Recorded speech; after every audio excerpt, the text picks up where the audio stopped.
What is up, Bat Family? Welcome back to a brand new The Batman update video. Today, there is quite a bit to talk about with some really interesting tidbit teasers that Warner Brothers is pushing out as the marketing gets closer and closer to the actual release date. There are some new teaser updates that we are covering in this video. So basically, long story short, Warner Brothers are putting ads out there, some of which you already know, TV spots, etc., etc. But they're also putting ads out there before YouTube videos. As you know, when you click on a YouTube video like this one, maybe you even got a Batman ad on this very video. And that is exactly what's happening, but we've got some very, very new interesting ones that we're going to get to a little bit later. But also, they included a scene, around 2 minutes worth of footage of the funeral, the mayor's funeral scene. So I do want to issue a mild spoiler warning out there, but honestly, take this from me, I really do reiterate this quite a lot because I don't want to be spoiled on big things. But this is something that I feel like if you've been watching my videos for quite a while, we've been over this funeral scene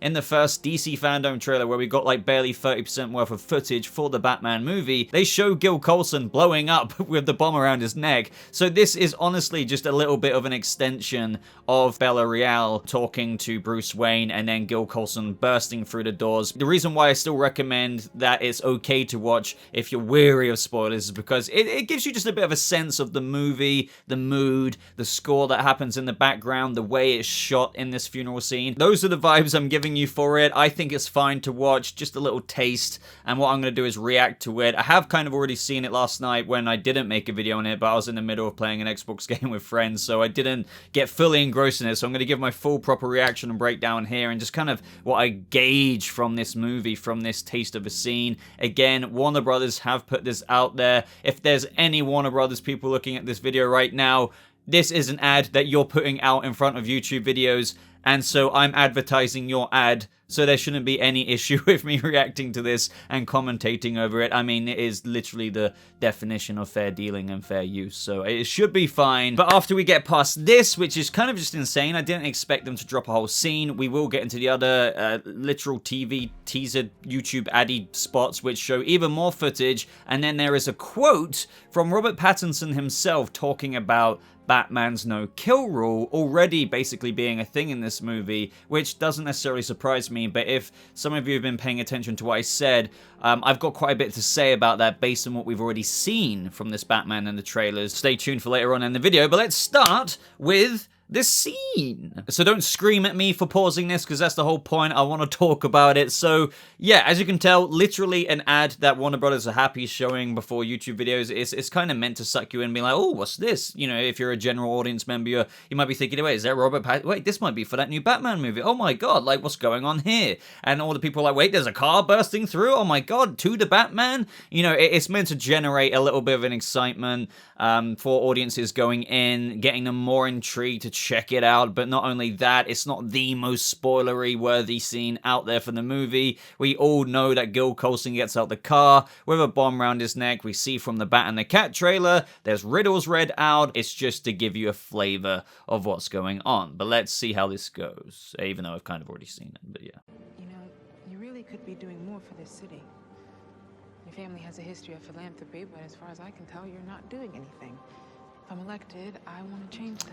Just to pause right there, I love how Bella Real obviously is saying what she said before. Your family has a history of philanthropy, but, you know, you don't seem to be doing anything. Obviously, we know he literally is. But it's just, you know, people are talking about, I've seen both sides of the fence discussion with this, saying how Bruce is literally not talking or anything. Why is he like that? Well, that's literally the point. This guy has been such a recluse, so scarred from his parents' murder that he's become an introvert.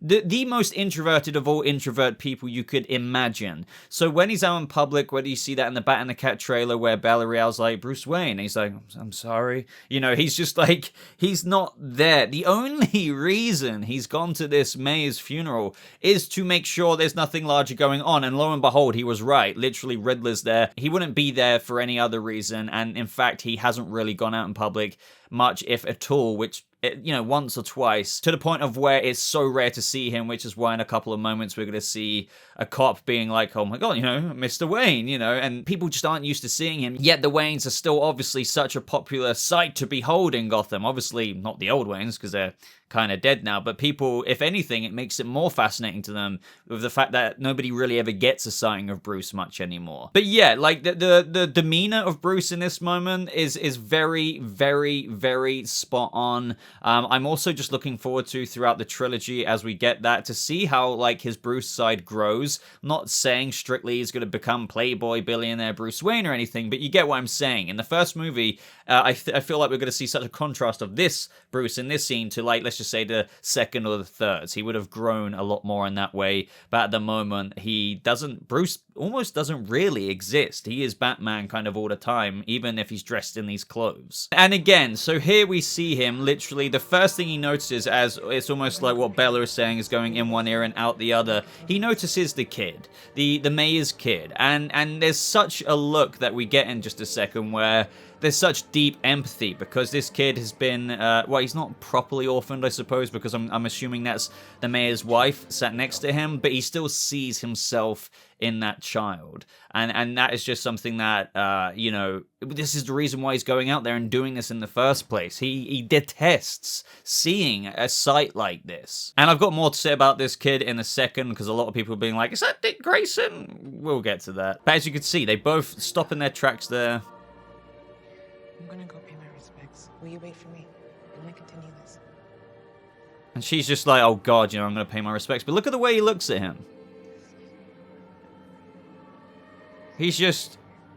And you see in the distance, I know this is such a deep dive in analysis and maybe a bit too nerdy for some, but there are such subtleties in filming like this that you can appreciate there, where some people, like, you get your friend Sally over to watch a film, they might be like, oh, this popcorn tastes good, but like there's us who are just like, oh, look at all the nuances of what is really being spoken through the language of, what the demeanor of the actor, the body language, and just look at the way, like, Bruce, there's just such a, before he gets distracted by Gordon talking to the police chief, I believe, he's just...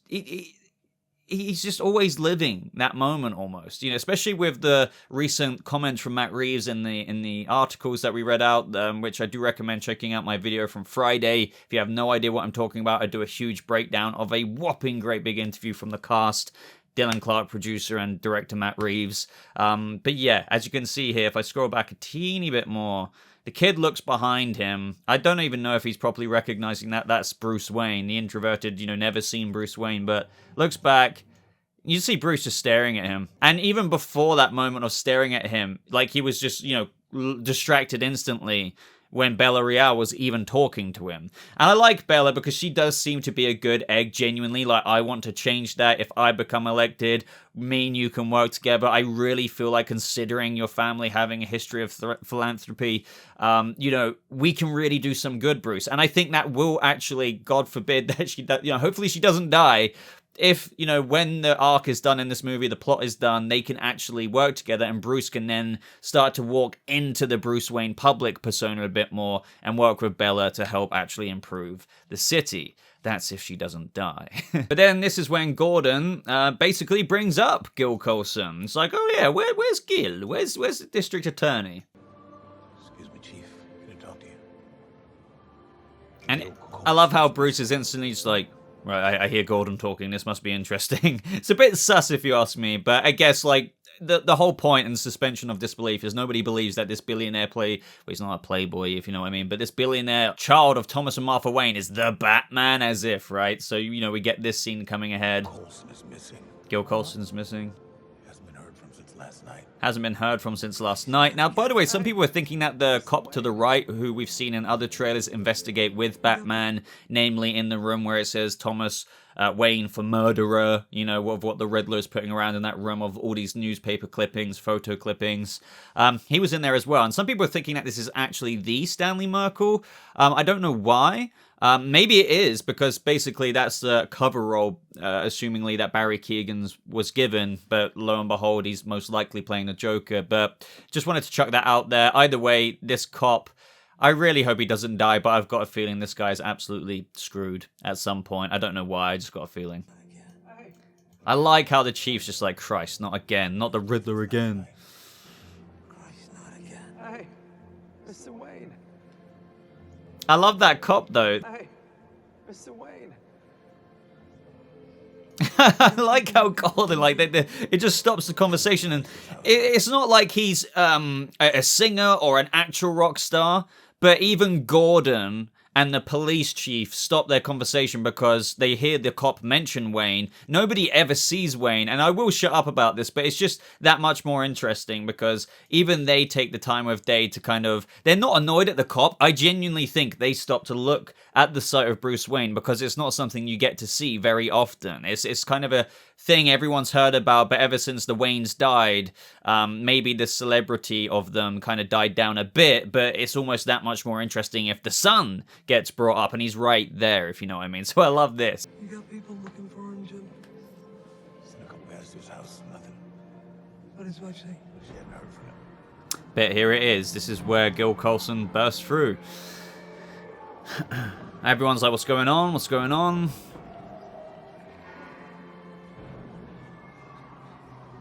Bruce, this is why Bruce came here. He knows he came here for a reason. He's been expecting something. His immediate concern is with the child of the mayor.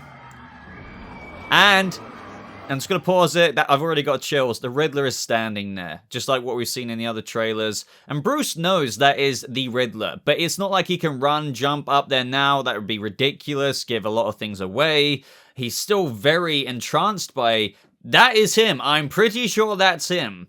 But you can't really do anything about it now. And it's more just like, okay, but what is happening? Bruce's spidey senses, for lack of a better term, are tingling everywhere. I think he's just processing right now. He's also locked onto the Riddler as we're watching this unfold. Car comes through.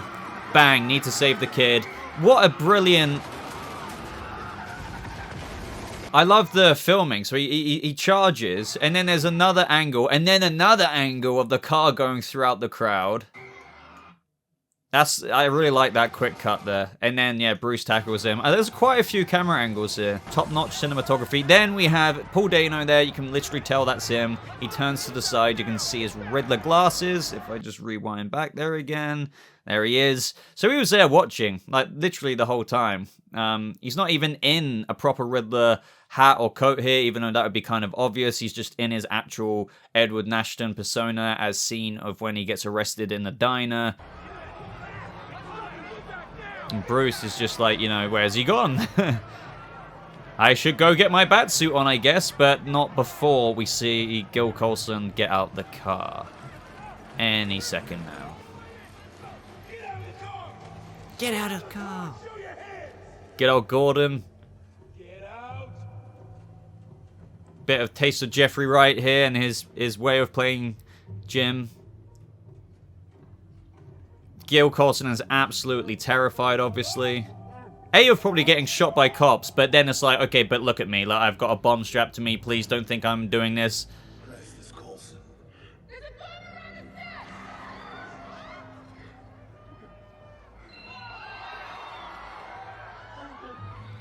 I like that detail. If we scroll back a second there.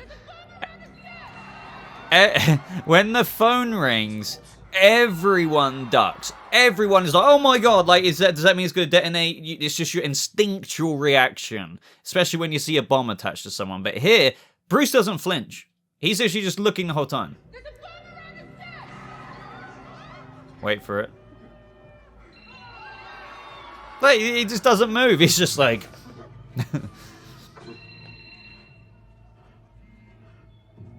And that's where he spots the letter, and he's like, well, shit. He's still looking. He's quite infuriated. He's apprehensive. He's like... But yeah, that's just like a nice little teaser I wanted to break down. I did say I had some more comments about the mayor's kids. So, this is the... So a lot of people are asking me about that Empire image. I believe it's floating everywhere now of Matt Reeves directing Robert Pattinson in the bat suit. And it's on the set of the mayor's flat or apartment or house or whatever in Gotham. On the crime scene, and you see the kid sat on the bed, and a lot of people are thinking, is this a Robin setup? It's obviously the same kid here. Like, everyone was asking me, who is it? And it's not like I could tell you for a fact, but I could practically guarantee the photo of the kid sat on the bed is very obvious to me that that's the son of the mayor. So, like, obviously, we're at the mayor's funeral now. The mayor's dead. You got his photo up there, you know, but his wife and kid are still sat at the front. We saw Bruce looking over at the kid. It's kind of fairly common sense for me to say that that kid in the house of the mayor is the same kid at this funeral. Now, people are thinking that means it's Dick Grayson. Now, I do understand what they're saying there. The argument is that just because this is a new iteration, that doesn't mean that they can't also add innovation of story. So maybe they don't do the Flying Graysons, and maybe Dick Grayson was the son of the mayor, but that is too far-fetched for me. There's a difference between innovation, like making something new with an adaptation like this, and then deviating too far. And I think, yeah, Serkis, I don't know, I think Serkis can still be fairly modern, because that's another argument people are having. Maybe this is the new Dick Grayson story in this Batman live-action adaptation trilogy or whatever, because they wanted to change it up. It's like, well, yeah, but you could still have him being completely orphaned, because here he's still got his mother. Why? The theory just doesn't add up to me. He's still got his mother there. Why would Bruce adopt him and train him to be Robin? Plus, well, that first and foremost, just let that sink in. It doesn't really add up. Secondly, he does seem to be a bit too young. Again, in live action, I would be more convinced that a Robin will be chosen as of, you know, the casting in terms of an older one, where, like, you got someone in their mid-20s playing a 16, 17, 18-year-old. You know how it usually goes in TV shows and movies. So this kid, I am going to say he won't be Dick Grayson. He won't be Robin. I'll hold my hands up if I'm wrong. It's just, you know, it's funny to me, and I do get it. People get carried away, and it is all fun and games at the end of the day. I do it as well, to think, oh, Bruce Wayne saves a young kid, oh, he must be the future Robin. But, you know, don't get too carried away is what I say there. Now, there was a very, very, very quick teaser, 6 seconds from the Batman page on Twitter. The only new thing about it is, if I full screen it, apologize for the quality in advance, you can see Batman talking to someone saying, you know who I am. You know who I am. And, oh god, every time I look at him, it's like so cool. It's like, Robert Pattinson is the Batman. But yeah, I wonder who he's talking to there. Could be to Pete Savage, because we do know from the other trailers he is on the scene of the mayor's death, and, you know, he's saying to Jim Gordon, say, you know, he's involved in this, and Jim's just like, you know, he's not. And he's like, how do you know? He's a vigilante. And maybe Batman, because he takes notice in that scene, walks over to him saying, you know who I am. It's just like kind of debating, like, I'm not frickin' involved in this. It could be something as simple as that, but he could be talking to anyone, just saying, like, you know who I am, because at this point, he does have a reputation, but even the news aren't addressing him as the Batman. That's what we're about to get onto with the other little adverts on YouTube. They address him as Vigilante. Before we get onto Robert Pattinson's comments about the no-kill rule, I do want to show these other couple of very quick YouTube ads that are rolling before videos. Again, would be super interested to know if you got any of these before this video you're watching, because usually, you know, the algorithm caters to what you watch, and if you're watching Batman content, it's quite likely that some of you have seen one of these ads before this.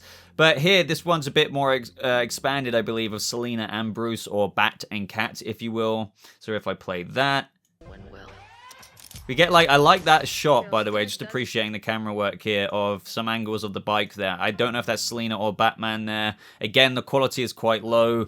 These are people just capturing it through their phones or whatever. But this is the part that intrigues me, and this is why I paused it here. We hear Selina saying to Bruce, again, on that rooftop, they're really advertising quite a lot the rooftop scene.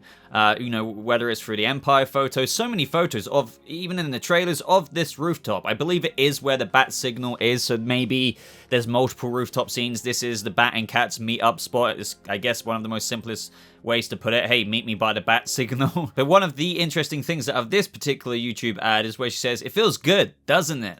Feels good, doesn't it? What is she saying? Oh yeah, and the next shot as well. It feels good, doesn't it? So I wonder, like, I wonder if there's a situation where they get to this rooftop, because there's something that just preceded this event of when she's saying it feels good, doesn't it? Well, maybe, some people are saying maybe it's because they kissed. And there is that shot in the other trailers where they are literally about to kiss. Like, I mean, I can't guarantee it, but maybe the fact that they did, she could be saying, feels good, doesn't it? Like, maybe she's egging him on, saying, like, come on, Batman, don't be so brooding. Come on, just kiss me. He gives into letting his guard down a teeny bit, and maybe she's rubbing in, saying, yeah, feels good, doesn't it? A bit flirty there.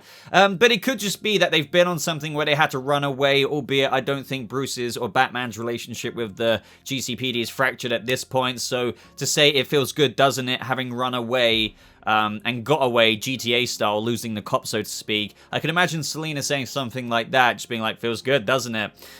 But I don't think that is the case. So I'm very intrigued, but it's just interesting seeing, again, something that I haven't really, none of us have seen before, with just Selina, Catwoman, saying to Batman, feels good, doesn't it? But the next shot is really intriguing because we see Oz basically shooting, and the one thing that everyone is taking out of this is what everyone should be. He's just shooting without aiming. It's like he's got a SMG just going like... He just doesn't care. He's going crazy. I know this is blurry, but the way the light hits him, especially with the gunfire lighting up his face, it really brings out the depth of his features and thus makes it a bit more crooked with the way the makeup is and prosthetics are applied to him. So, you know, I'm talking about the bridges of the nose, the eyebrows. It's exacerbating those crooked features, and he just looks unhinged, crazy, shooting the SMG over him. You can see the little gold plated freaking tooth he's got there or whatever. It's great. I can't really commentate too much on this other than just showing you my appreciation, but there's something about Oz here where he looks really twitchy, unhinged as he's about to fight. Like, he raises the gun up and he just sprays it. It's insane.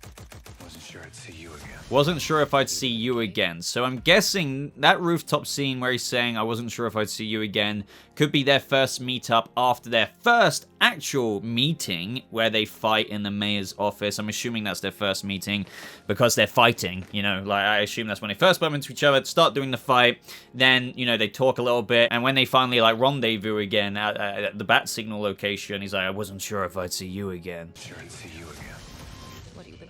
Would you live in a cave? Some people, I can imagine, because some people are calling some of Selina's lines cheesy already, but sometimes, when you've got Catwoman, I've got 9 lives, it's not really cheesy to me because it is something Catwoman would say in the comics. I get people saying, that doesn't always translate well to live action, but again, this is a bit on the nose when she says, do you live in a cave or whatever? But yes, maybe he does. You judging, Selina? But that is all from that specific clip. Apparently there is one going around, by the way, of Carmine Falcone, and it looks like he is being taken to the GCPD. At the moment, I'm not showing it on screen, but I may be if there is an ad. I don't know. Apparently that is from a YouTube ad. But again, I'm being careful. I want to put only things that I know for a fact that Warner Brothers want you to see. So again, it's like I'm advertising their ads that are playing before videos, but I can't really see any uploaded ad of that now, just a screenshot that someone got. But again, I don't want to risk this channel in any way, shape, or form, so I'm only really showing the adverts that they're cool being out there. But again, yeah, Carmine Falcone, you're not missing out on too much well, maybe you've already seen it on Twitter, but if I don't show it in this video, or maybe you are seeing it on screen right now, he's literally wearing what we saw when he attended the mayor's funeral himself. The glasses, the very long Halloween look, the scratches, and it looks like he's being put into the GCPD, but again, that could be any location. But the fact that Batman is next to him, escorting him down a corridor, it's like, oh, I wonder if he's being taken in for questioning by the Batman. And it's kind of crazy that maybe Batman has the option to walk in and it's almost like Batman in the Arkham games, walking the criminals and escorting them through to Arkham, like at the beginning of Arkham Asylum with the Joker. It's like he's doing that, but to Carmine in a precinct. Lastly, for now, for the YouTube ads, we see another very quick one with some footage for the Riddler. Now, at the very beginning, this could be when Bruce first jumps off in his wingsuit. It's very hard to make out because of how blurry it is, but if I quickly play it, we can see, if I now need to pause it, he jumps down. Maybe he's running down the building, almost like if you saw Hawkeye, that Yelena did, she attached herself to a grapple hook and was running down. Maybe he's doing something like that. But again, this footage isn't exactly crystal clear. As we let the ad unfold here, we hear the Riddler saying what's black, blue, but then we see the live stream. Now, we've seen this live stream saying killer live streams in the other trailers, but what we didn't know is that it says killer live streams with vigilante. Again, showing how Gotham City hasn't quite labeled him the Batman yet, or maybe some papers have, Gotham Gazette, I don't know, but like GC1, the news channel here, clearly are only just calling him vigilante. Now, this seems to be a part of that live stream where Batman, I think what Riddler's doing here is live streaming the actual Gil Colson thing to the whole city. Because what we know from the other trailers is that Gil Colson is holding the phone up, and it looks like Batman is holding the phone initially in those trailers, but it actually isn't. It's just zoomed in on Gil Colson's hand, and Batman in that moment that you're seeing on screen when he's close up on the selfie side, that really is Gil Colson holding it in the cathedral when Batman is answering the riddles. He's holding up the phone like that for Riddler, and Batman is on the selfie camera. Now that, I believe, is what's being completely live streamed across the whole of Gotham to all the news channels. And what I find funny is you can see the little view count, you can see the likes and dislikes, but you can see these love hearts, little pink love hearts. Like, people are liking this live stream. Like, if I keep going back, look, can you see the little love hearts there? You might be able to see it if I zoom in. But you can see that people are sending in lots of likes, like on an Instagram Live, something like that. But what's so interesting is that Batman, whilst he's answering the riddles, like, you know, justice, the answer's justice, he has that pressure of the whole of the city watching. Quite literally watching, and we know it ends kind of badly. It's not really a spoiler, it's literally in the first trailer. Gil Colson blows up, Batman gets blown back. He's gonna have that public display of, I don't know if you want to call it failure, because it must be pretty hard to answer all these riddles or whatever, but it clearly goes wrong. So I wonder what the public, maybe that leads to some tension with the GCPD, because they feel like Batman had that one shot. And this is a bit political if you think about it. Some cops or detectives might be thinking a detective should have been handling this, even though Batman is the world's greatest detective. But you know what I mean. Instead of a vigilante taking the helm of answering a serial killer's live stream riddle, some people could be thinking, since he failed and Gil Colson blows up, that is another thing, another layer of this, which I can't wait to kind of find out as we watch the movie. It's like, yeah, Batman's gone in there. We saw that Jim has cleared the scene of all those people attending the funeral, and all the cops were helping, you know, clear the scene. He's like, you know, get him out of here now. But why is the Batman the one taking care of it? Well, you have to assume that's because of Lieutenant James Gordon saying, let him take care of this. But again, that's quite a vouch for James Gordon to do, and again causes more friction from maybe his other fellow officers or colleagues or whatever, being like, why did you let the Batman do it? Look, he failed, Gil Colson blew up. So again, I can't wait for that, and again, maybe this contributes to the scene of the cops firing towards him. Maybe it just inspires Pete Savage to be like, right, see, maybe I should put the kill order on him, because he's only messing things up even more. We get another angle of Batman here. Again, people are thinking white eyes. It's not white eyes, it's just Robert Pattinson's pupil, like, in the corner, and, you know, his white of his eyes being visible, and it's a blurry shot, so it's not don't get carried away. He doesn't have white eyes. We get another shot of the Riddler, and it's seems that he's in a car and he's kind of lunging and attacking someone. So I assume whoever he's going for there could just be another victim of his, whether that's Pete Savage or the mayor. But it seems that the mayor, he hits him with an object in his office.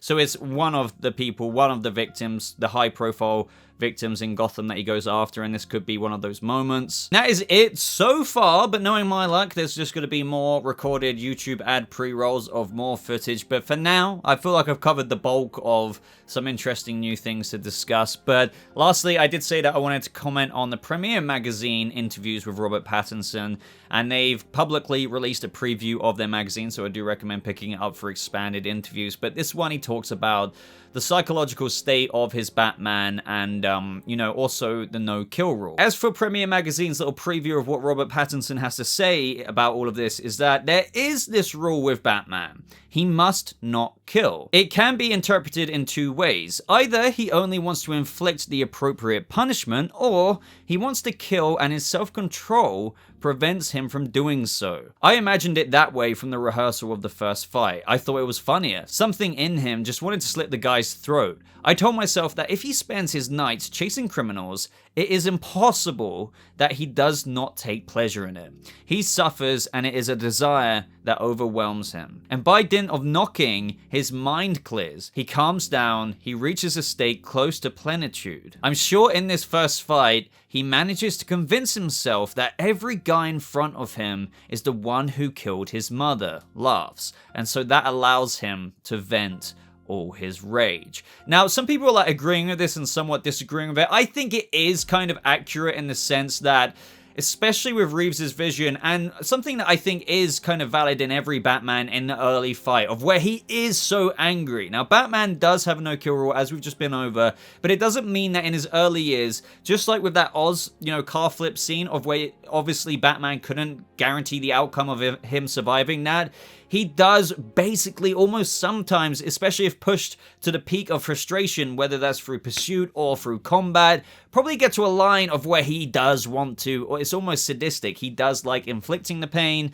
and that allows him to kind of, vent his frustration and anger, especially when it is solely through the scope of almost seeing, as Robert Pattinson says here, like as if every guy in front of him is the one who killed his mother. I mean, that does make so much poetic sense to why does Batman do this? Because of what happened with his parents. So every criminal he has the lens of now through this tunnel vision kind of is the crusade that he lives and breathes every single night. Every criminal is like the person who killed my mum and dad. Obviously, he's got to grow from that, and it will be more about justice, if you will, rather than just pure vengeance and anger. That's a part of the development of this character throughout the trilogy that we should be getting in the coming years. But in this lens, Batman is a good character, but he is so angry. And it is appropriate at this point to say, I think, that he does like inflicting the pain. Like that moment where he's electrocuting that guy in one of the main trailers, I believe when he's looking into him, he does enjoy it a bit. It would be, I agree with Pattinson here, it would be kind of weird for me to say like, oh yeah, Batman clearly doesn't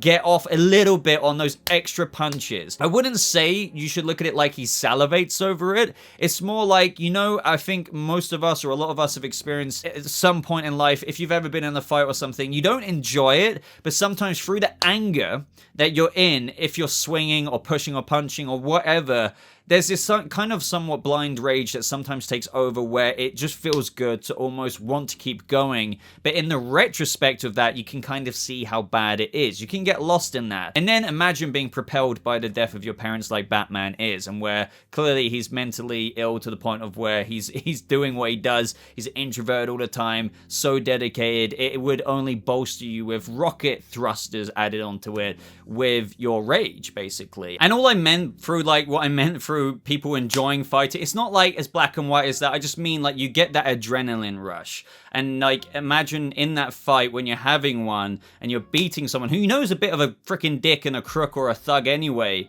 you have that extra context of why you're doing this and like why Batman's doing this. So I do believe that, as he says here, it's impossible that he does not take pleasure in it. I think he low-key does. And I think, in retrospect, I wouldn't say it disgusts him, but he probably doesn't look at it in a good way. He knows that it's something a bit skewed for him to take pleasure in. But with the context of the last line, I'm sure in this first fight he manages to convince himself that every guy in front of him is the one who killed his mother. And especially with the way Reeves shows that with the unnecessary extra punches, it doesn't go against anything Pattinson is saying here. If anything, it further emphasizes what Pattinson, or what the trailer showed, that first DC Fandom trailer, where he just keeps going. Somebody doesn't do that unless they are doing that because they want to do that, and they almost can't help themselves. But again, with the development of this character, I do expect that to be slightly more, how do I put this, like tempered. Maybe he pulls his punches a bit in the future, but expect full Batman Unleashed in this first movie, where he hasn't been tempered through wisdom or experience. He is just raw Batman. There's not even a line between Bruce and Batman. Like, he is just Batman. That's why he's so awkward in what we covered earlier. Again, with all that context, it should make sense. And Robert Pattinson added onto this. The interesting thing is that this Batman practically lives in the gutter. He's nowhere at home except on the street when he's wearing the suit. He lives a criminal life, but without committing crimes. I felt like I could get something out of that. Anyway, I could only play a superhero if he was really dirty. So everyone, that is everything from this video. I hope you enjoyed it. I know I rambled a bit towards the end there, but hey, just look at it like extra ranting, podcast style stuff. I would love your own thoughts on everything I've discussed, as usual, down in the comments below. Do subscribe if you're enjoying the channel and you're new here. We cover news, reviews, all kinds of coverage on a lot of comic book, pop culture-y things, not just the Batman. I'm sure you'll dig some of the other stuff we have here on this channel. I usually upload most days of the week. Other than that, just leave a like on it. It would really, really help me out. Check out some of my other links in the description or the top pinned comment to my Twitter, my Discord server, and other places like that. But thank you so much for watching. I hope you all have a lovely rest of your day, and I'll see you fellow Bat family members in the next video. Goodbye.